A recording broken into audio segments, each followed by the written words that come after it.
Some stories don't begin with hope. Some don't begin with light or laughter or sunshine breaking through clouds. Some begin in dirt, in silence, in the final breath a soul takes before the world decides it isn't worth saving. This story begins beneath a thin layer of cold November soil on an abandoned rural property outside Cedar Ridge, where weeds had overtaken rusted fences and silence had replaced the sound of working hands. A place forgotten except by the ghosts that lingered there. The morning was gray, the kind of washed-out sky that looked more like bruising than weather. A construction crew had been sent to clear the land for a new housing development, one more attempt to pave over the past.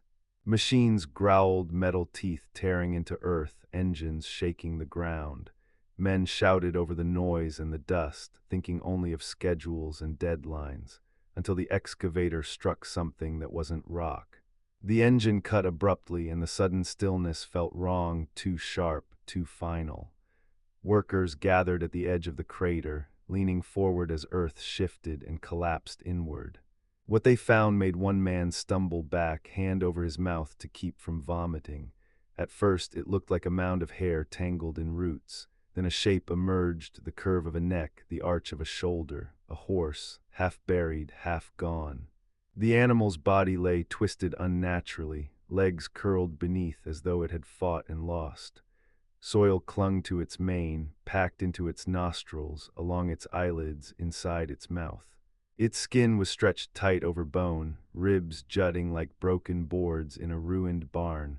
Someone cursed softly. Someone else whispered that it looked like a corpse, but then the foreman knelt and placed a hand against the hollow flank. There a flutter, a faint tremor beneath skin like parchment, a heartbeat so weak it was almost undetectable. The horse was alive. No one spoke after that, not truly.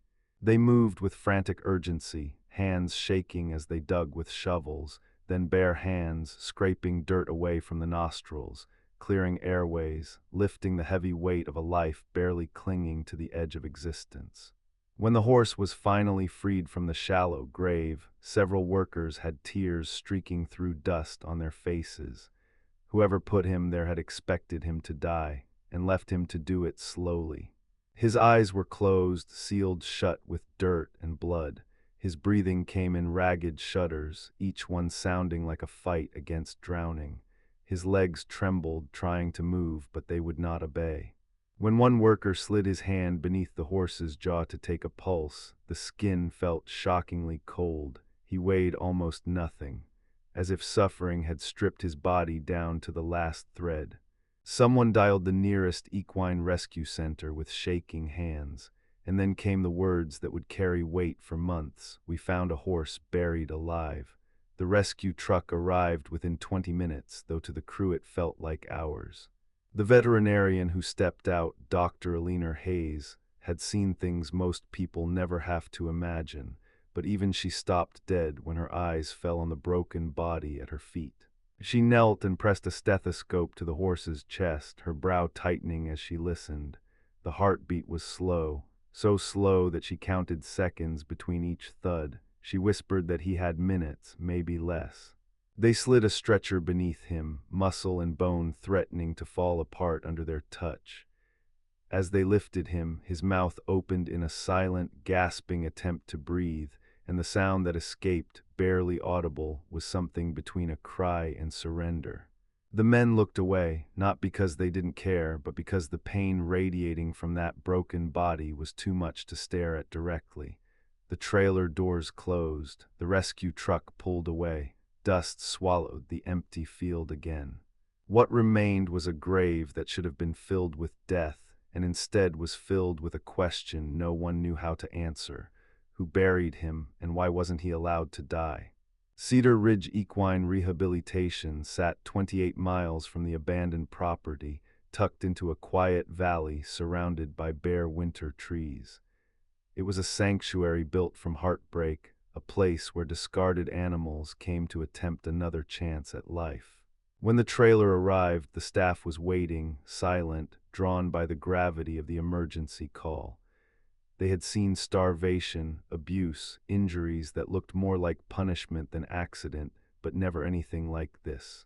When they slid open the trailer door, the smell of damp soil and death rolled out. The horse had not moved. His chest rose only once every 10 seconds. His gums were white, his eyes remained sealed shut, his breathing shallow enough that it looked like flickering candlelight in a storm. They did not discuss odds, they already knew them. They carried him into the intensive care stall and laid him gently onto thick bedding. Soil fell from his body in clumps, revealing patches of skin rubbed raw, open sores along the ribs, and deep bruising across the neck and shoulders. A rope mark ringed his muzzle, tight, deliberate, cruel.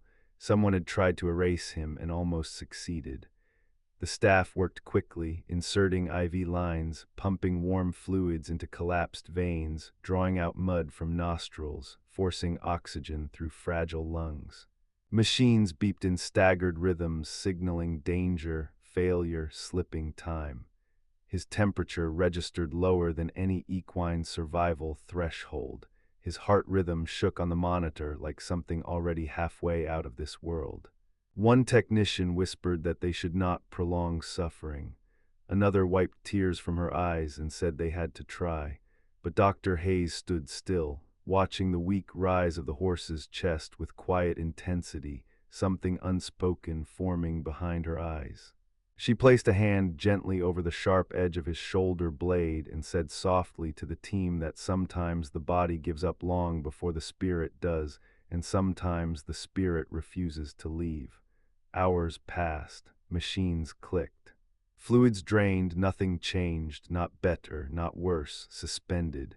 It felt like holding breath underwater, waiting to drown. Night crept in, covering the valley in a cold and unnatural stillness. Dim lights glowed across the barn aisles like vigil candles. Staff moved quietly, exhausted, hearts already grieving. At 2:04 a.m., the monitor beeped a warning. The heart rate dipped to a level incompatible with life. The horse's ribcage shuddered, then stopped moving. Silence swallowed the room, a silence thick enough to feel. No one reached for equipment, no one spoke. Some things are not defeated by medicine. Dr. Hayes closed her eyes and set her hand on the horse's neck, the skin loose beneath her palm, bones sharp like stones beneath thin earth. She said they would let him go peacefully, no more needles, no more pain. They would gather, say farewell, send him off with dignity. They owed him that much. The staff formed a quiet circle around the body, heads bowed, hands linked, breath held. A goodbye not spoken aloud but felt, and then something impossible. A tremor ran through the horse's flank, barely perceptible, then another, like the earth shifting, like a pulse awakening. His chest expanded with a sudden, violent breath. Air rushed into lungs that had already stilled. His legs twitched, stiff and cracking like old wood. The monitors came alive in a shrill alarm, heart rate climbing slowly, painfully, defiantly.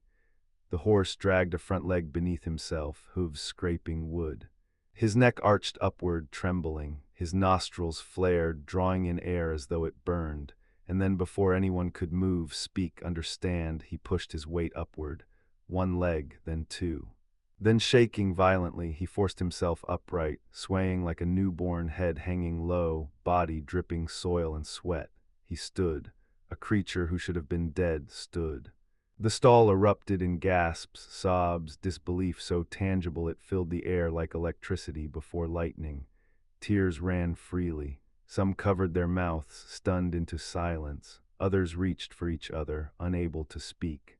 Dr. Hayes stared, breath caught in her throat, witnessing something she could not explain, something beyond science or logic or understanding. Something that felt like the universe refusing to close a door. That night the name chosen for him did not come from discussion or decision. It came from instinct, from the truth written in front of them in trembling legs and burning will. He would be called Phoenix because he rose from his grave.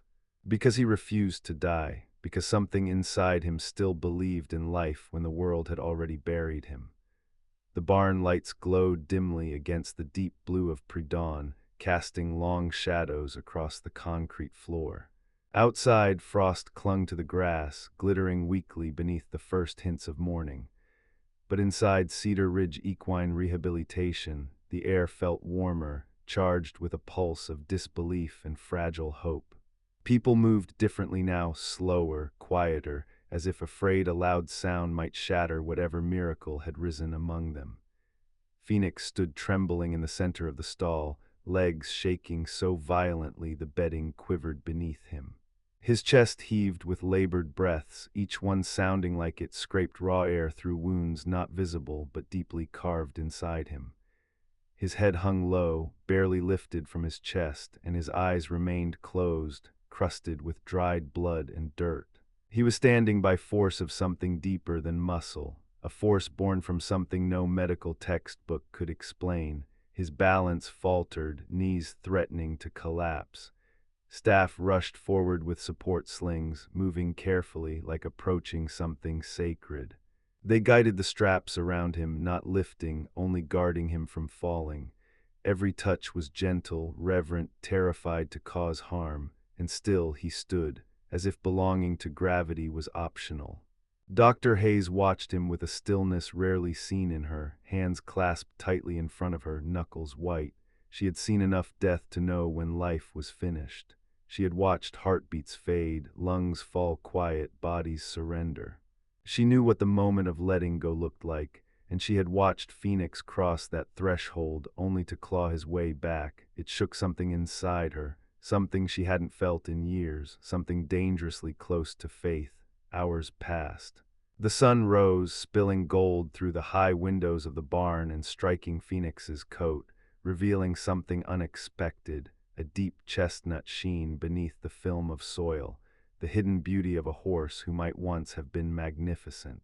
He stood unmoving, as if frozen between worlds, but alive, irrefutably alive. As morning staff arrived and began their work, whispers rippled down the aisles. Workers paused, staring, eyes widening, hands pressed instinctively to their hearts. Some cried openly, overwhelmed by the sight. Others crossed themselves. No one looked away. Word traveled faster than wind. Within hours, the story of the horse buried alive reached every corner of the rescue community. Phones rang non-stop. Messages poured in. News vans appeared at the gate, cameras waiting like vultures for a statement. But the doors remained closed. The world outside would not touch him yet. There are moments too delicate to share, moments that belong only to the survivors who lived them. Inside the stall, Phoenix's body trembled harder. His breath came faster, dangerously close to collapse. His legs buckled once, twice, and he sank heavily into the bedding, held upright only by the support slings. Exhaustion wrapped around him like chains, but his heartbeat remained steady, stubbornly refusing to fall silent again. The team worked tirelessly through the day, warming blankets, glucose drips, slow hydration, steady monitoring. He lay with his head resting in the straw, eyes closed, breath cracking through the stillness. Every few minutes a tremor rippled through him, like his nervous system was trying to remember how to belong to a living body again.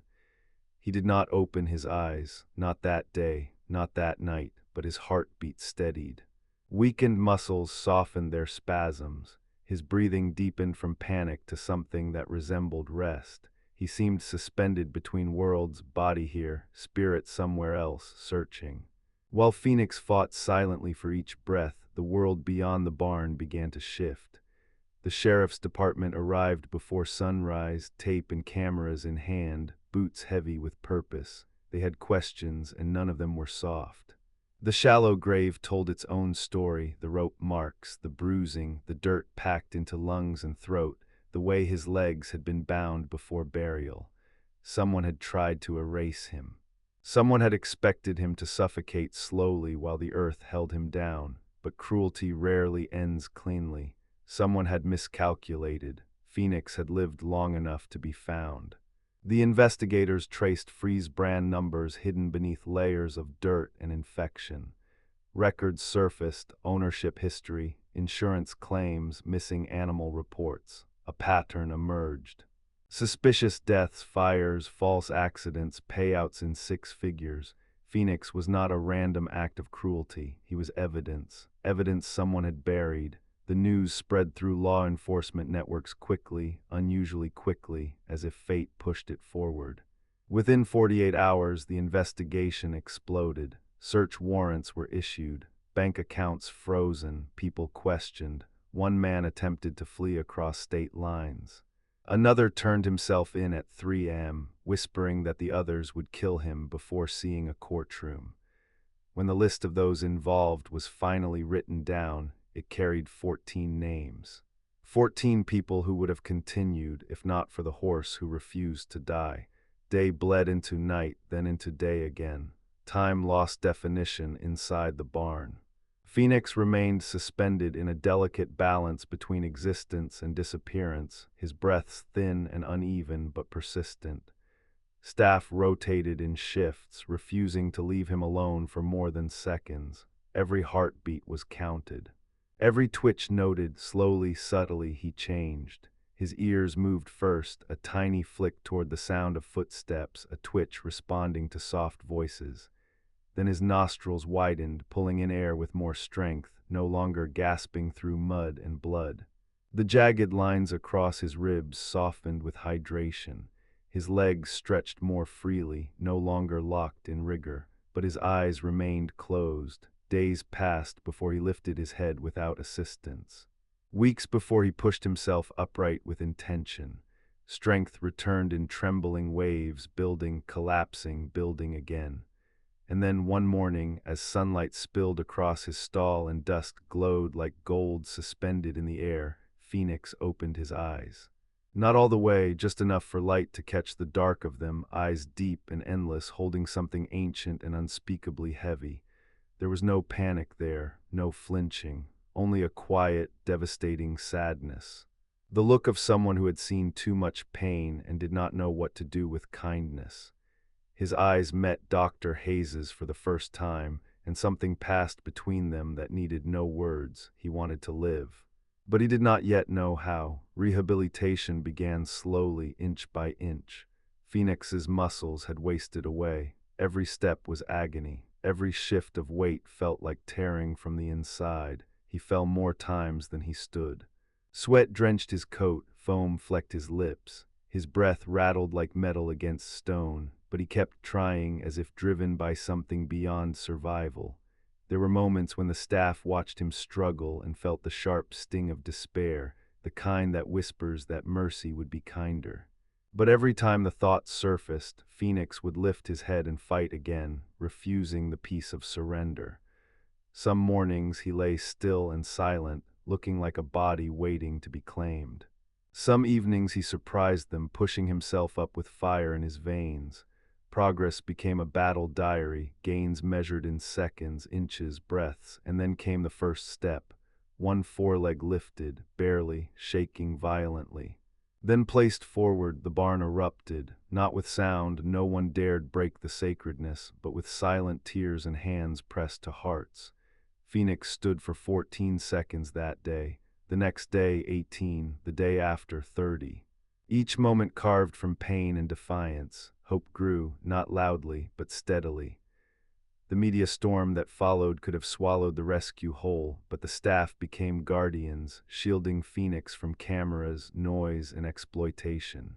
They refused every interview, they closed their gates, they protected his healing like it was holy. Still, whispers spread. People began leaving letters at the entrance, prayers, drawings from children, donations folded into envelopes with trembling handwriting. Candlelight vigils were held, videos circulated online calling him a miracle, but inside the barn none of that mattered. What mattered was breath, heartbeat, footstep, life. What mattered was that he was learning to stand not because the world watched, but because his spirit demanded it. He was no longer fighting to survive. He was fighting to live. Healing is not a straight line. It does not climb like a ladder or stretch like a paved road. It is a cliff face, jagged, uneven, carved by storms. It demands blood, tears, and the stubborn refusal to let go of the edge. For Phoenix, healing was a battlefield fought in silence. Weeks slid into months, winter thawing reluctantly into spring. The world outside the barn awakened slowly, grass pushing through thawed earth, trees stretching skeletal fingers toward warmer skies. But inside the rehab center, time moved differently, measured not by weather, but by breaths, by heartbeats, by the distance between collapse and standing. Phoenix's coat grew glossy beneath careful brushes. Flesh filled the hollow spaces between ribs. Muscles returned in slow ripples like waves pushing against shore. But his body was not the only thing being rebuilt. His spirit shifted too, inch by inch. At first he recoiled when hands reached toward him, then he tolerated touch without flinching, and one day he leaned just slightly into the palm pressed against his neck. No cheers, no applause. Only quiet smiles and eyes shining with tears. The staff learned his language. They learned that silence calmed him more than comfort, that he needed space, not pity, that too much attention made him tremble. He had lived in darkness too long to accept warmth easily. His greatest battles were fought alone. There were nights when he lay motionless for hours, breath shallow, eyes open and unfocused, lost in a place no one else could reach. Trauma leaves shadows that medicine cannot touch, but every morning he rose when the lights returned, as though something inside him refused the darkness's final claim. He fell more times than anyone could count. But every time he fell, he tried again, and that, more than anything, changed the people around him. The breakthrough came on a quiet morning in late April. The barn was still, the only sound the distant call of meadowlarks and the slow shuffle of boots across concrete floors. A physical therapist named Mara clipped the sling harness around Phoenix as she had done 100 times before, guiding him carefully, supporting his weight. But something was different. Phoenix did not wait for the mechanical lift to bear his weight. He planted his hooves. He shifted his balance forward, and with a force that rippled through every muscle in his frame, he threw his weight upward and stood on his own, not shaking, not collapsing, standing strong, tall, deliberate. The barn fell silent, breathless. Time seemed to freeze, holding the moment gently like something sacred. Phoenix lifted his head, ears swiveling toward the sunlight streaming through the open door. The light hit his eyes, and for the first time since he had been pulled from the earth, his gaze filled with something other than pain. There was a fire there, a spark, the beginning of something unstoppable. He took a step, then another, and another. Tears fell like rain. Staff clung to each other, overwhelmed by the sight of a horse who should have died pushing forward with the determination of an army. Phoenix reached the open doorway and lifted his face toward the wind, nostrils wide, drinking in a world he had nearly lost forever. It was not a triumph, it was a resurrection. The cameras stayed off. No one wanted to cheapen what they had witnessed. This miracle was not for the world, not yet. The next wave of change arrived with law enforcement vehicles rumbling up the gravel drive, tires spitting dust into the air. Investigators stepped out carrying files thick with evidence, faces set with grim purpose. They had traced everything: the insurance fraud network, the falsified vet reports, the staged farm fires, the disappearances of dozens of valuable animals whose bodies had never been found. Phoenix had been intended as another signature, another payout disguised as tragedy. When his broken body failed to die from starvation, they buried him alive to finish what money had begun. 14 arrests were made across 3 states. A judge requested Phoenix's presence as evidence of cruelty and fraud. Courtrooms filled, news cameras swarmed, headlines spread. The horse was buried alive, the miracle survivor, the witness that refused to die. When photographs of Phoenix, once skeletal and dying, now strong and standing, were shown to the jury, the courtroom fell silent. Some jurors wept openly. One defendant attempted to leave, unable to look. Another shouted that it was impossible, that no animal could survive what had been done, but he had, and his survival became the voice of every suffering creature without one. The verdicts came quickly, all 14 guilty, sentences harsh. Rescue reforms enforced nationwide, and through it all, Phoenix remained calm, steady, dignified, a living testament to the strength woven into the bones of every creature who refuses to die quietly. Cedar Ridge Equine Rehabilitation held an annual open day each spring, a modest gathering where families learned about rescue work and met animals whose stories ended in hope rather than tragedy. This year, though, the air buzzed with anticipation long before the gates opened. People waited at the entrance for hours, clutching candles and homemade banners. They wanted to see him. The barn doors slid open slowly, revealing Phoenix standing at the far end of the arena, head high, coat shining like polished copper in the sun. A hush rippled through the crowd, not excitement, but reverence. People pressed hands to their hearts, unable to speak. Phoenix stepped forward, not with hesitation, not with weakness, with purpose. He walked the entire length of the arena, hooves striking soft dirt, body moving with strength reborn from ruin. Children cried, adults sobbed openly. A woman dropped to her knees, overwhelmed by something she could not name. At the center of the arena, Phoenix stopped. He lifted his head toward the sky, wind ruffling his mane, and the sunlight struck him like a flame. He looked like fire, he looked like life. He looked like every survivor who ever crawled back from the grave and refused to apologize for breathing. The crowd rose to their feet, applause crashing like thunder, not celebration, gratitude. Phoenix closed his eyes briefly, as if feeling the warmth of something he had once lost trust. And in that moment, something shifted permanently in every witness. The world felt different, as if hope had waked again. Phoenix never returned to anonymity. He lived out his years on the rolling green fields behind the rescue center, free to run when he wished and rest when his body grew tired. Children visited to brush his coat. Veterans recovering from their own invisible wars found stillness beside him. He became a symbol far larger than flesh and bone. He became proof that cruelty cannot silence spirit, proof that endings can be rewritten. Proof that survival is not a gift, but a choice. Even after his stride slowed, even after white touched his muzzle, he carried his fire. And when he finally lay down in the grass in his old age, surrounded by the people who had fought to save him, he closed his eyes with peace, not sorrow. He did not slip away as a victim, he left as a victory.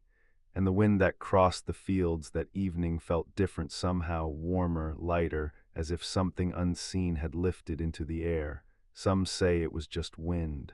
Others believe it was wings. There are lives measured in years, and there are lives measured in impact. Phoenix lived both. His story is a reminder carved not in stone, but in scars and rebirth. Never bury what still has breath. Never give up on what still fights, and never underestimate the strength hidden in broken things. Because sometimes the soul that rises from the grave is the one that teaches the world how to live.